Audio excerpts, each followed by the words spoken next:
No, I didn't leave India until I was 8. Yeah, so it's up to 8. Anyway, but I went back with my oldest granddaughter. We were just looking it up. I have pictures, so I'll get Jessica to bring them up for you. We went back in 2017, I think, 10 years ago, to India. What part of India? Just finished her degree and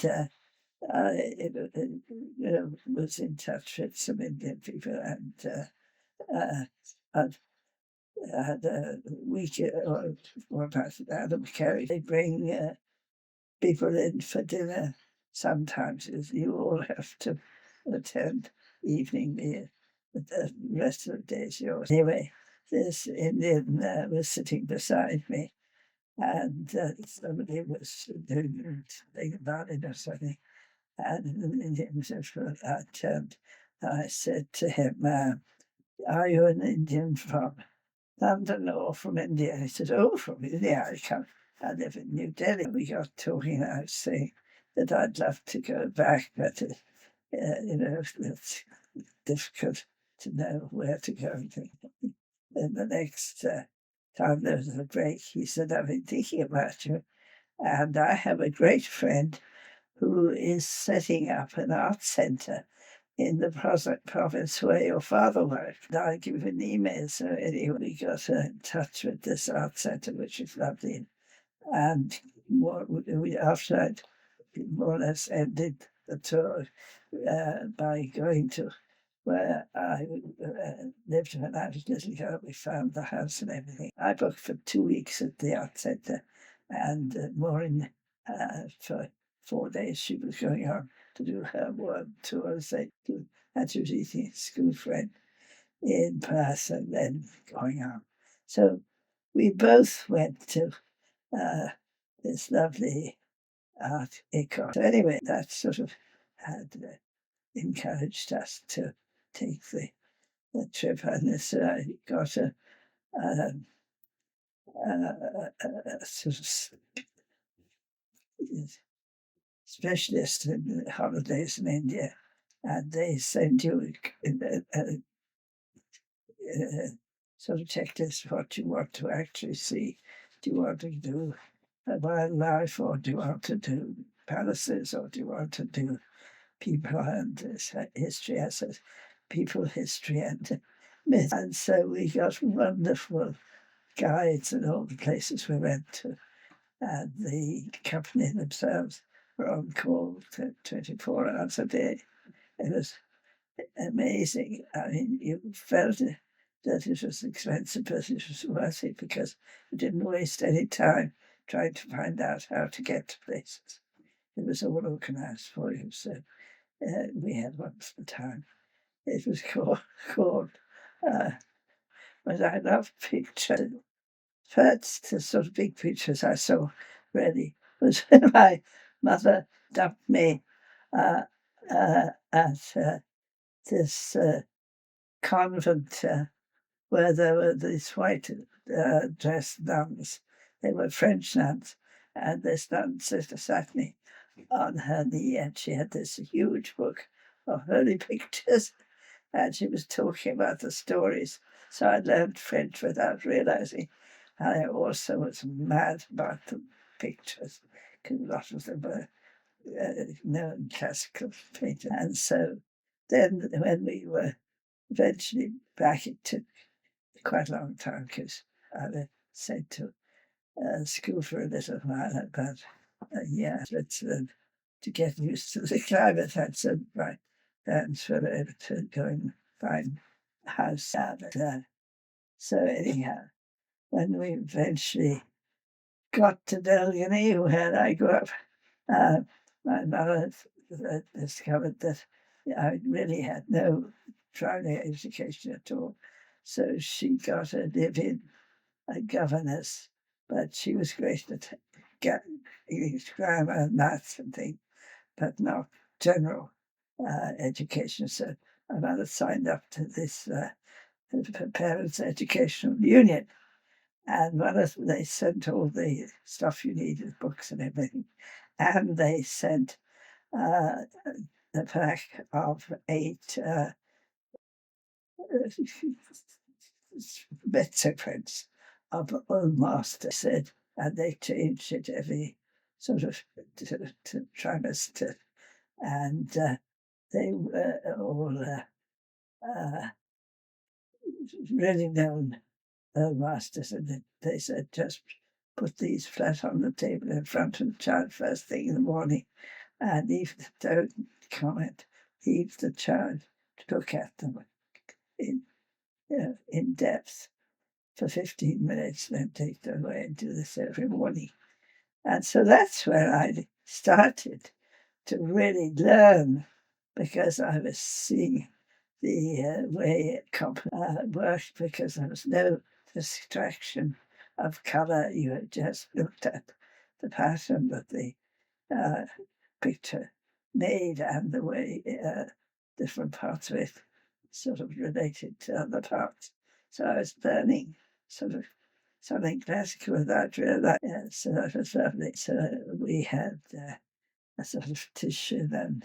Van Eyck was one of my favourites. And then later on, when I was completing my studies of French, I did an exchange in Ghent, and the original of the Adoration of the Lamb. It's a big trick.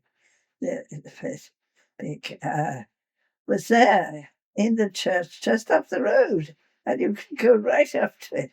You know, they hadn't put lit railings or anything yet, and so that was like, it's like meeting an old friend. So that happened to me, and when I went to each museum that had, you know, things that I'd become familiar with. It makes you be part of a whole culture that told about sort of the way people lived early on, as well as the way you make pictures and how important they are. So it sort of surrounded my life. My mother said, "No way, those are places of sin." And Mora said, I mean, anyway, so they promised that after a year I could change, but they actually kept me there for the 4 years. And I was delighted with the end because I got hooked on the literature. Anyhow, yeah, so that was kind of funny, but then it said to our parents when I finished Trinity, now can I go to art school? So my mother said, well, I think about it. I know other Hanlon is the, what do they call it, the priest that looks after the nuns in Derby, who were silent nuns. So she asked, he was also a great carpenter, so she asked him to teach. This was Jack Handler, the cubist painter. He painted mostly in watercolour. Anyway, he came to tea. And I thought, well, this gets me awful out of me, kind of thing. Anyway, he said, I think she should go to Paris to the school there. I learned my art. And I was sort of wondering what this was. And my mother went out to get something. He winked at me and said, it's all right. I said, you do it through. And so I ended up going to study in the atelier of Andre Lem, which is now flavor of Tabasco, because they've got this big exhibition in the National Gallery of named managers and if you must go and see it if you haven't already. And they have a piece by Andre Notes hanging in the exhibition as well. That's nice.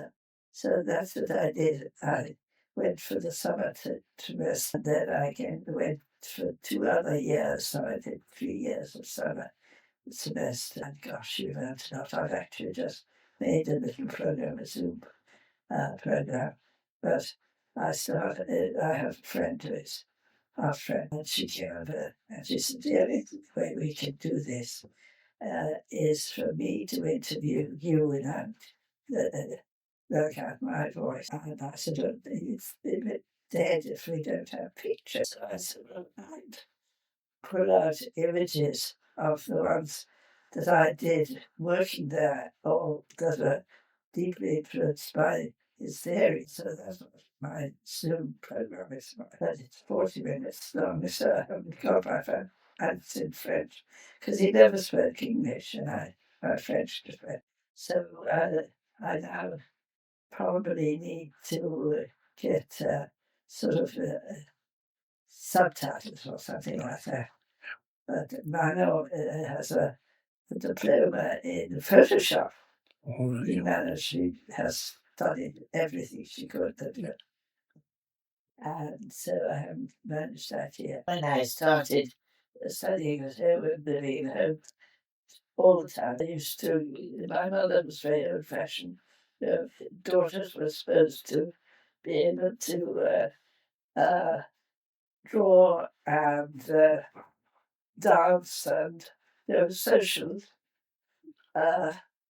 skills. And speak French.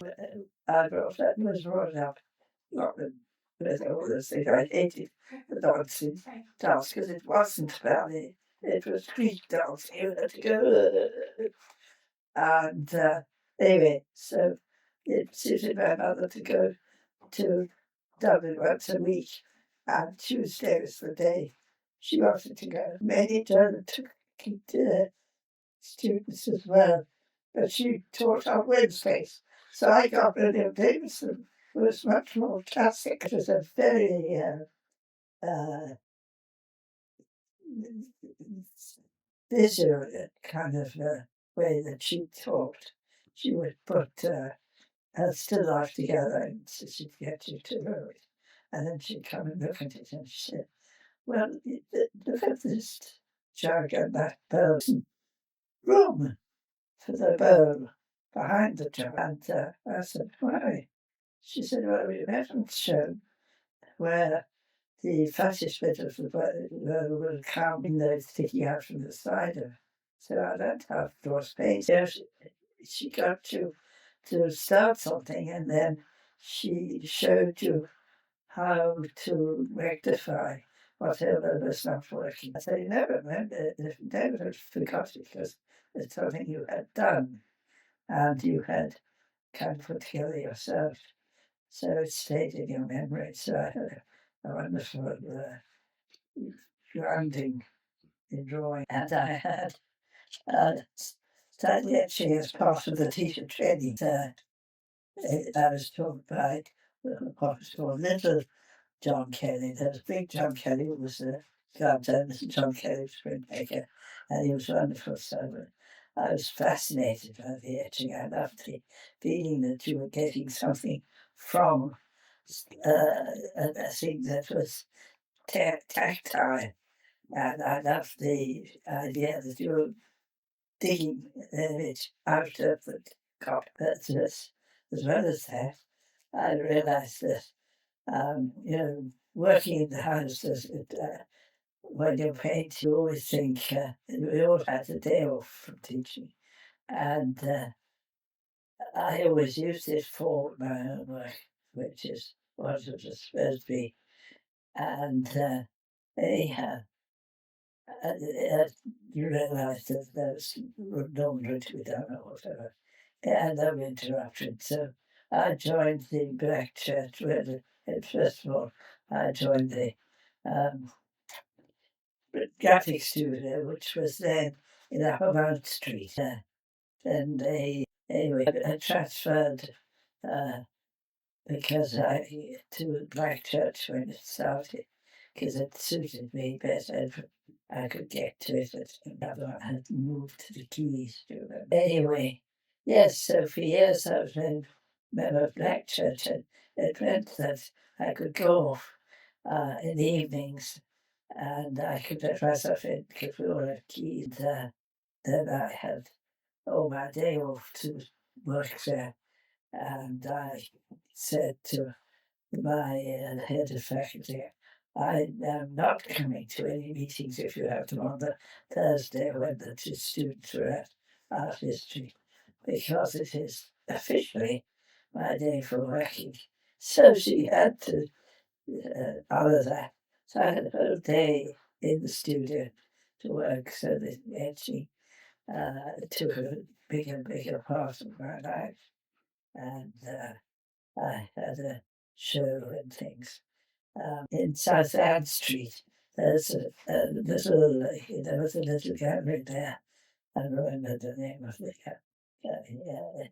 Anyway, I had a first show there, and that gave me courage. So then I went on and started showing etchings. And I was a member of we were members of the Arts Club, and you could always show there. That gave me confidence. I still painting as well, because I used to submit for living art. At the earliest I remember, it's some part of history now, the riots when they first set up the Irish exhibition of living art. They invited, there was Jack Hanlon and Minnie Jarrett and what's her name, McGuinness, and Pat Scott, a few of the those Michael Scott probably helped as well. They invited continental painters from Belgium and Germany and things. The church decided that this was probably immoral thing, like being nudes, and the papers got hold of it, and none of them had been into the exhibition, but they got the whole thing banned, and they got people to preach against this. Anyway, it was very funny, but I'm old enough that I remember the rats in Dawson Street, West Street, used to, Annette lived in Dorky, and she used, the Guava Press had a lot of Yeats prints, and they were tinted, and she used to get artists to tint them, because she had a store of the line drawing, and I did that for pocket money for about 2 or 3 years. And I got to know amateurs of the first. The Guava Press was much earlier in the, I think the 30s or something. But it was interesting. What an interesting family. They all did something in the art world, the writing and the anyway. When we got back from England, I was in England for nearly 11 years. And we, after I married, I was into class, and then my husband was working for one of these accounting firms, and they kept moving us. So then we were sent from Glasgow to London, and I thought, oh, great, I have a garden flat. But he was told by his family, no, you have to go and live in Yesha, near your brother. I hated it. It was those gated communities, nobody talked to. Anyway, we were then sent to Edinburgh, which we loved, and Richard and Catherine were both born in Edinburgh. After my first child, I had all my children at home. There were wonderful services over there. And it was much more humane because Mummy wasn't away for 3 or 4 days. Suddenly you were just in a room, and then you were brought to see the new baby. It was sort of just to happen. And so that was lovely for the kids and things. And in Edinburgh, they had a wonderful team of midwives. So you got visits all the way through your pregnancy. So they would alternate with the visits to your doctor. So you were sort of followed through for the whole day. And the nurses became part of the family. Because it was really, so that was saying that. So in Edinburgh, I really didn't, foolishly, I didn't to go and join my classes in the art school. I thought they would all know more than me. And anyway, I was pretty busy with the small children, and we did other things, which was at the end, because there's lots to go and look at in Edinburgh, lovely galleries and things. So the children grew up looking at art, which was great. And then we came back in 1967 and settled in North. And so that was very successful. It's such a lovely place to be, and you look at, and we were just one road further from the sea, and we were just in the cul-de-sac parallel to the Connemara Road, where Sebastian Barry's last book is set. Moving with I used to run in the mornings early, and I passed that old castle thing every morning. So and the seafront, so I had the pier and the little harbour, which all featured in his third book, which is this one we had 9 years, I think, no, 13 years ago. And then they were starting to go to third level. See near the end of this run, eventually said, you know, the train is too early. I can't go back to college in the evening. And so I thought, you know, 3 more to come. So I thought we should move into town. We were very lucky.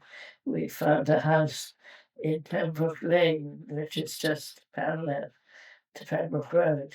And so everyone could walk or cycle to their various places of study. And so 2 of them went to art school, 2 of them went to Trinity, were more academic. The eldest one went into publishing, so that's a career. And Caroline won a sort of internship in France at one of the Connemara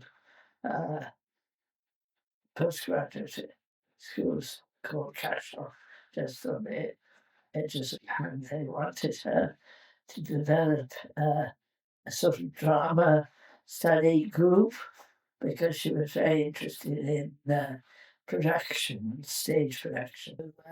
She was there for a year. They said, come back for another year. She met her husband there. So she has spent her whole life in France. She left in 22 and met Catherine came along, and she studied drama for 2 years as well as art. She was at NC, and that meant that she learned to articulate very well. And as you know, her speech is really dramatically understandable, and her voice carries without any effort. And that was due to a study. She decided then literary art was the one to follow. Bring Catherine and Richard when they were very small, and they used to bring their toys and play on the stage, and they set up their art classes in the sort of what to call it, the also was large room where they had the lectures or whatever, as well as gymnastics and things. So it had a stage and a very big auditorium. So we had lovely nights. I used to teach there once a week. That was fun. Then eventually, Martin became redundant from his job, and I actually had to get a permanent job. So I started teaching that in the nearly teaching art night classes. So I knew the organizer. And I went to see Trevor Scott, and I said, I really need to put time on job. How do I do that? He said, well, you have to do the government exams. And I said, okay, put me down for all of them. So there were intermediate and advanced and so I could all this, and I got my place in the teacher training college in Dublin. And so that's how I came to directing, because we had to do two arts, two crafts, and as well as painting and sculpting. Great fun, because I did just done play modeling for fun. As a child, I had some clay and stuff, but I didn't. It wasn't something that attracted me as a full-time thing, but I knew how to model, so I did my sort of relief one, and that was okay. And then I decided for the advanced one to do a 3D, because the model was extremely good, and I thought, I can do this. She stays pretty still, and she has very distinguished features. So I did that, and then kind of the rest of the people who were sitting there were falling about this exam said to me, "How are you going to cast that?" And I said, "Cast? What do you mean?" They said, "You have to make a model of it, that is in plaster." I never heard of it. I asked about it, and then I went home. I take lots of drawing. I rang up a friend who knew Hillary officer. I used to beg and greet with her. I said, "Do you think I can call her, ask for help?"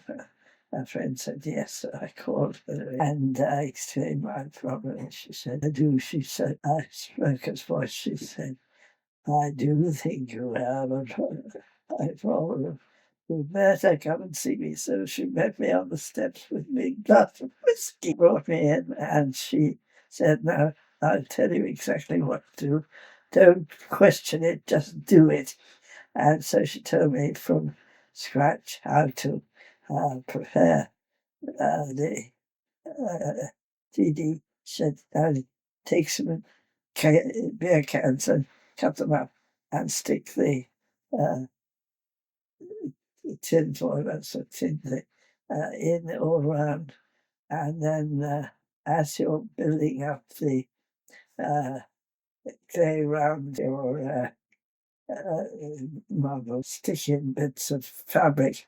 You'll cut up husband's underpants." It was very funny. Anyway, what she said, she said, "Make a sort of barrier on three sides of your work, and make sure that you put lots of wet clay everywhere, because that will take the water." So anyway, I did all of that, and the whole thing worked. The other students helped me hold it while we ran the water of it, and it did come up and worked. So I was delighted. So I got my certificate, so then I could get a full-time job, and I'd been doing my training hours in Dundee. And in the summer, and so I got the full-time job in Dundee, so I was very nice. And so I taught there for a long time. I'll never to be able to keep a discipline in the class, but I did, and I used to. They sort of use swear words and things. I experimented with all kinds of things with the students and taught them how to cast small, smaller things that they made. And then we used to go down to the art school. The school was in Dunedin, just the other side of the old bakery where the art school was. So we cast them down there, and I taught them screen printing. So we needed, um, the screens. So I went down to the woodwork teacher and said, "Could you make these as part of the curriculum. And so he said, why not? So we had enough screens that everyone had, every 2 people at least had one. And we took all the material down to the queues in that area, one of the car parks of the yes, the yacht clubs. They also card to a staple gun. Staples. Yeah. So we stapled all the such as the cheapest one for the yacht anyway. It all worked. So they learned how to create a third colour from colours put on top of each other, and it was really interesting and it was fun to do. So I put them all in for the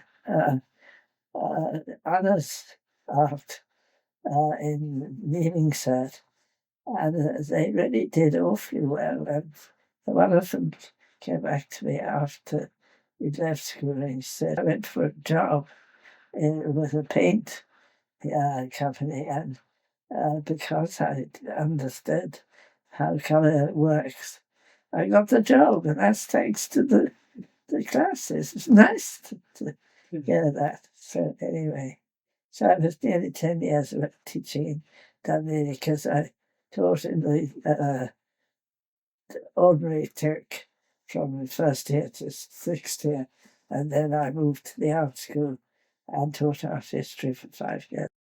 Yes, my father was from Roscommon, but I had never really been there.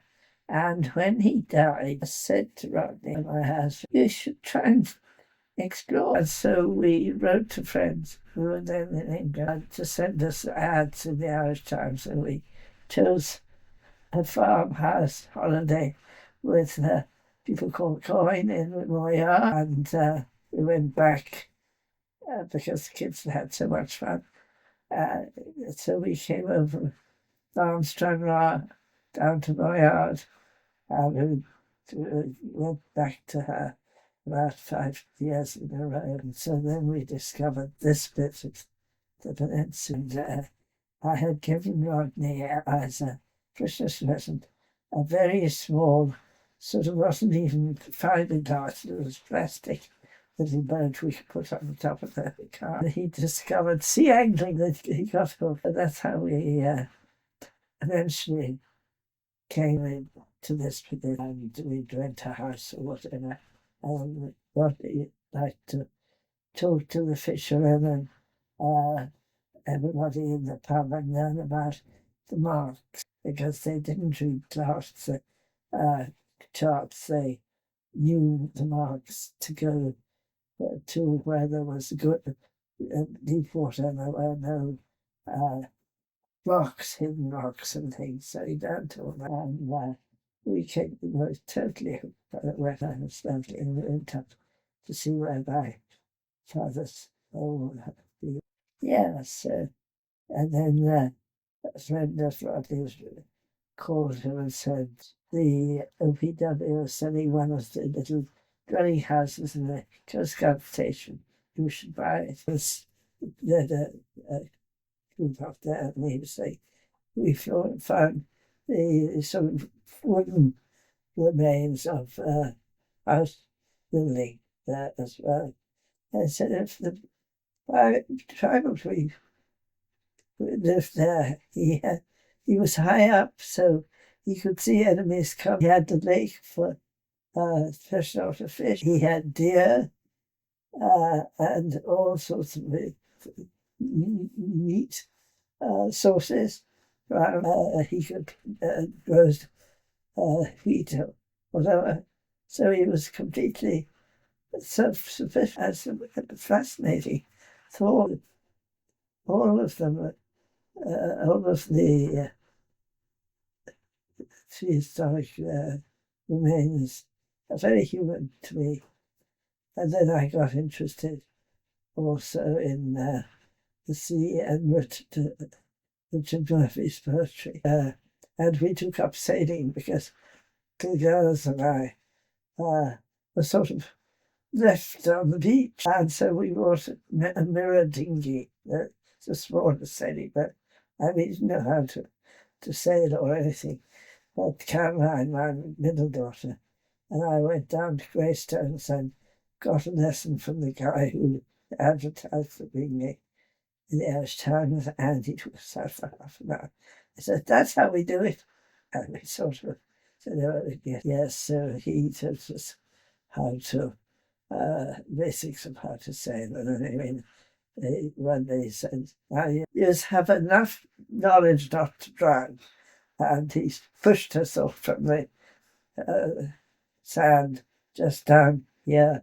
There's a very enclosed piece of water, so we were safe as just sand underneath.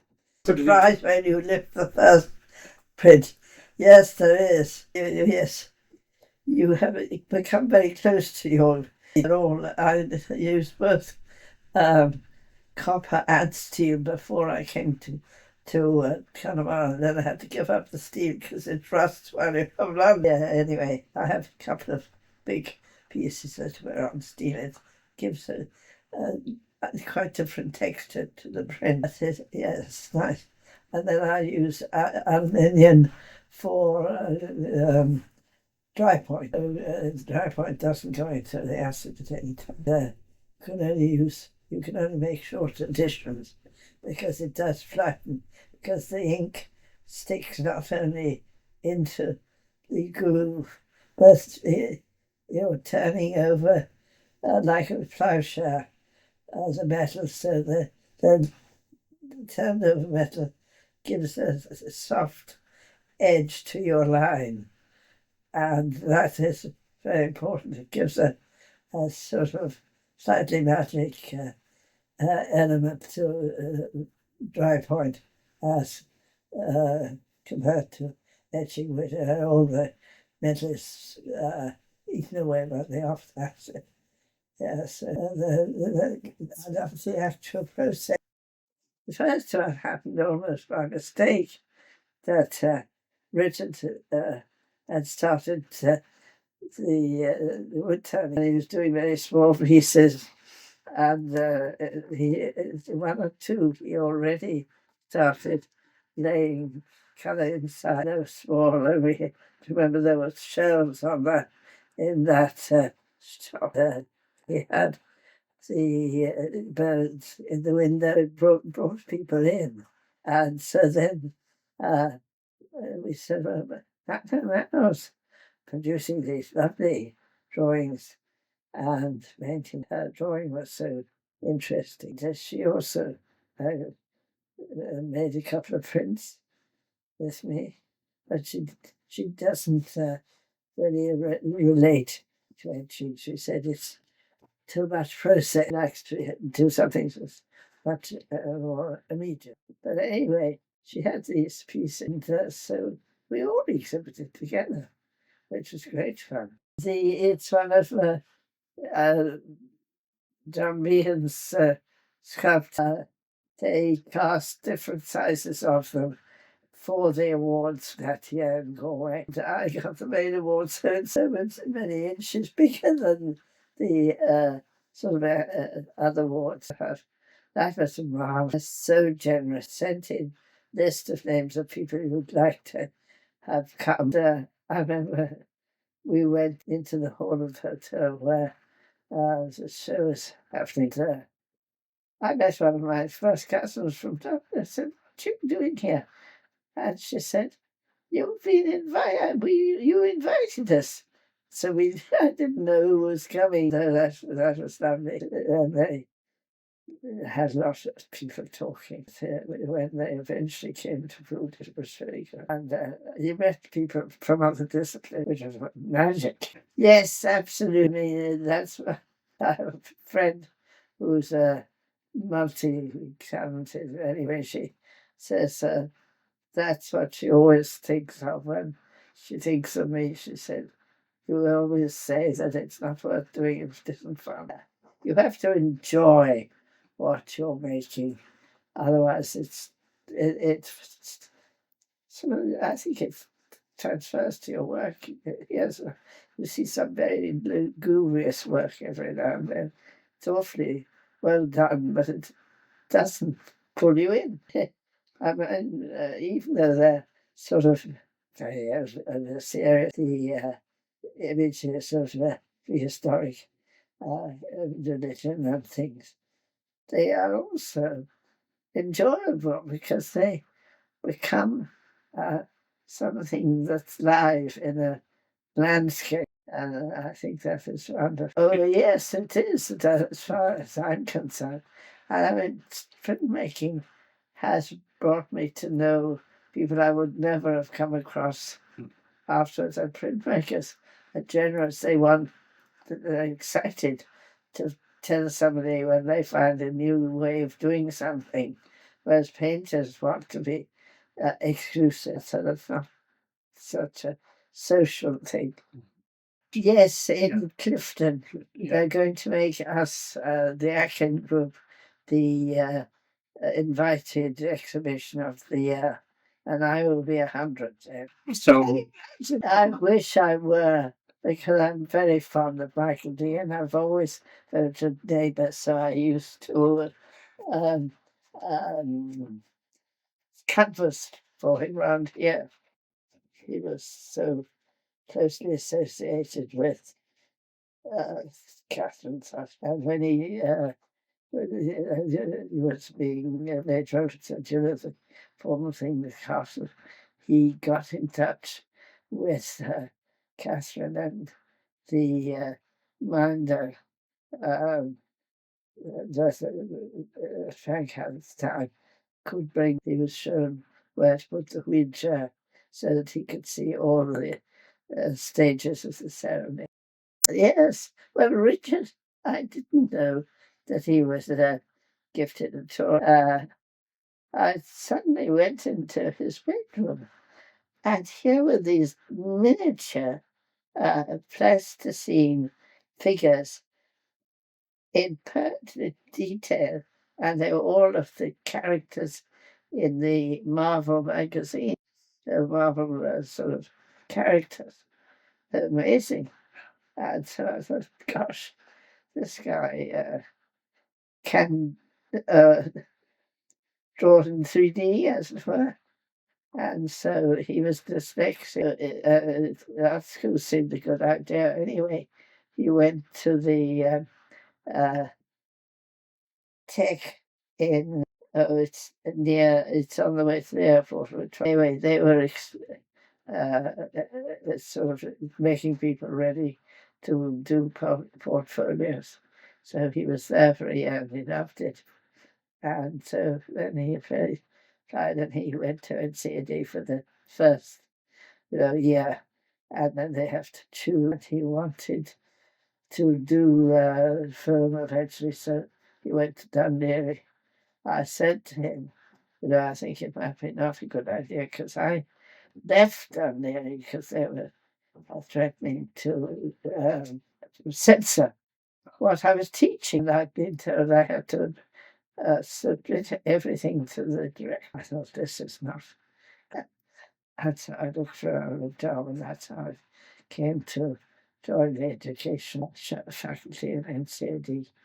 And I was there for the next 10 years. Love to have everyone who's had anything to do. Yeah, I'm not sure what kind of. I had a birthday tea party this year, and everybody came and they brought cards, and I didn't want to let them go because they were so unexpected. They assumed it was my birthday. So I don't know what I can do different next year, but you're invited to whatever it is, please. Because you've known that.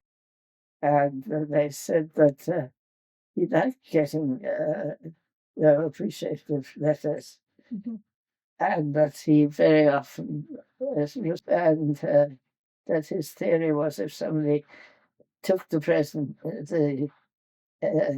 time to write the letter and then take it down to the person posting some kind of recognition. So we sent the letter off, And he did write back. So then we sent him another one because something or other. He wrote back. Isn't that nice? Apparently, he spends so much time in such part every day to do his letter. He noticed that was sent to the English Times was late because it was sent. The telegram took a long time to go to India, and uh, the sort of message that my father wanted by death recorded. It took a few days to come. Just a 10 that or so. So we were in the same day in the time, not just the ordinary bit, but the announcement of why they're categorising it, because my father worked for the government and things. So we were the only people on that day.